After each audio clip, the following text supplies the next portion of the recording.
Pada episode pertama sebelumnya membahas mengenai perkembangan Bandar Sukadana dari abad ke-12 hingga abad ke-17 Masehi di masa pemerintahan Sultan Muhammad Zainuddin, di mana pada masa itu peran dari Bandar Pelabuhan Sukadana sudah mulai mundur diakibatkan banyak dinamika dan konflik di dalam kerajaan, sehingga pada suatu ketika Bandar Sukadana benar-benar hancur dan kehilangan perannya sebagai sentral dari bandar pelabuhan mancanegara di masa itu.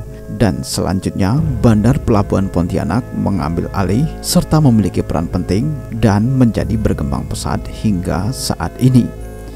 Bagaimana kisah selengkapnya? Mari kita ikuti ulasan selengkapnya. Selamat menyaksikan.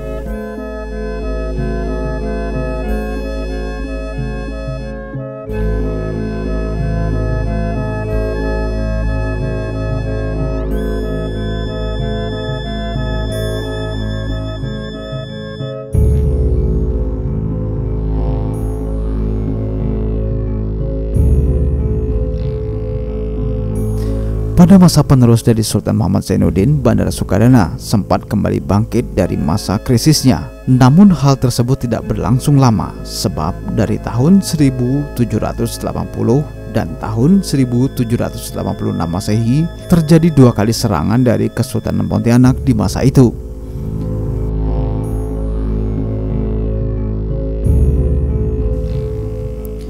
Berdasarkan dari catatan PJ Vet dan sumber literatur yang lainnya, Sultan Syarif Abdurrahman melakukan serangan yang pertama namun ia gagal.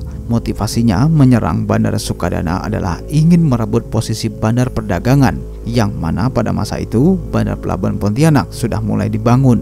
Maka ketika ia melihat Sukadana kembali berkembang, yang juga ditandai dengan datangnya orang-orang dari luar untuk berniaga serta bertempat tinggal, maka timbul kekhawatiran jika Sukadana akan menjadi bandar pesaing bagi Pontianak. Maka ia memutuskan untuk menyerang Sukadana. Setelah serangan pertama dari Sultan Abdurrahman berhasil digagalkan, ia kembali menyerang kedua kalinya.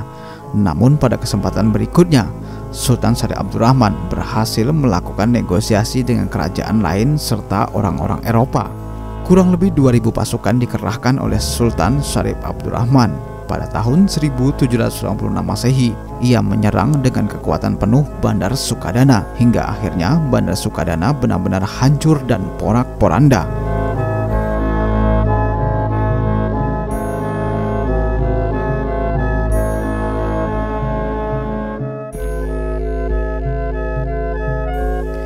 Pada saat penyerangan yang kedua ini, Sukadana tidak mampu lagi menahan gempuran dari armada perang Sultan Syarif Abdurrahman yang lengkap dengan senjata perangnya. Para kerabat raja pada malam penyerangan itu juga melarikan diri dan juga diikuti oleh rakyat Sukadana pada masa itu. Mereka semua ikut mengungsi dan mengosongkan kota Sukadana.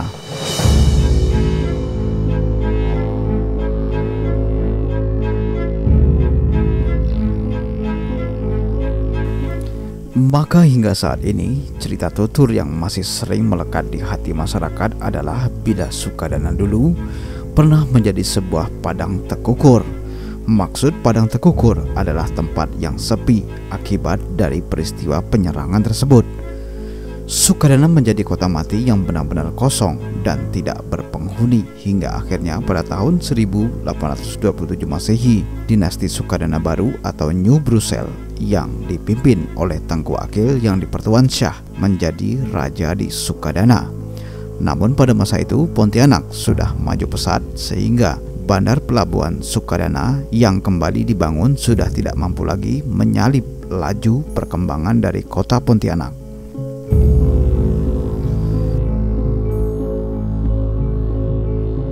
Seandainya saja tidak terjadi beberapa peristiwa perang di kerajaan Tanjung Pura dan Matan yang berimbas pada pelabuhan Sukadana pada masa itu, maka dipastikan Sukadana akan menjadi daerah yang maju. Bahkan ketika gaung kemerdekaan negara Republik Indonesia, maka Sukadana akan menjadi kandidat terkuat sebuah ibu kota Provinsi Kalimantan Barat pada masa itu.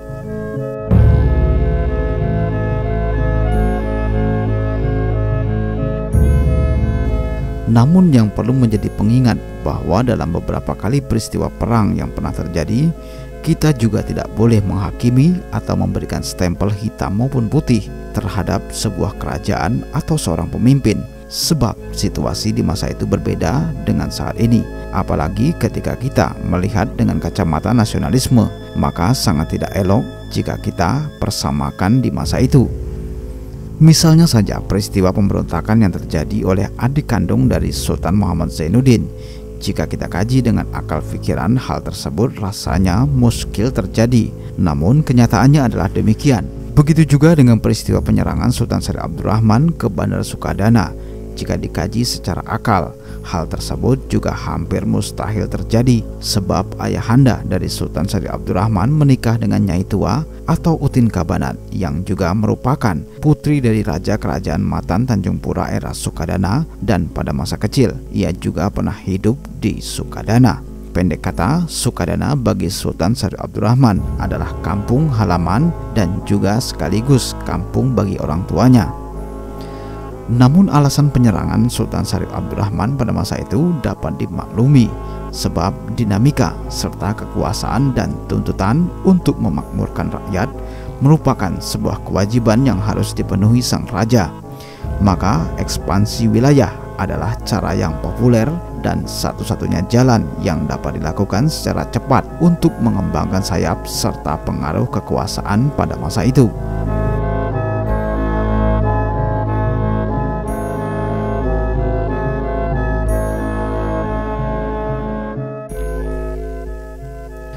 Demikianlah simpul dari kemajuan kota Pontianak yang akhirnya di kemudian hari menjemput momentum sebagai ibu kota provinsi Kalimantan Barat. Seandainya saja pada masa itu Sultan Syarif Abdurrahman tidak melakukan ekspansi serta upaya-upaya untuk kemajuan Pontianak, maka sangat kecil kemungkinan wajah Pontianak tidak seperti saat ini.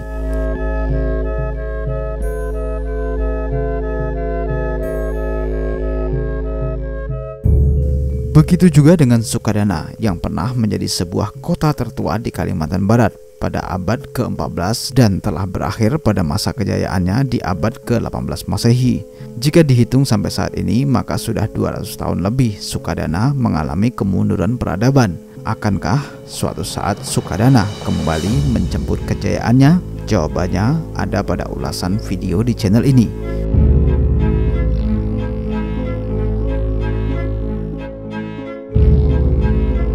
Demikianlah pembahasan kami kali ini. Semoga bermanfaat bagi kita semua, dan mohon maaf apabila masih banyak kekurangan. Semoga ulasan ini menambah wawasan serta khazanah kearifan budaya dan sejarah bagi kita semua. Kami ucapkan terima kasih telah menyimak ulasan ini. Sampai jumpa dan salam budaya.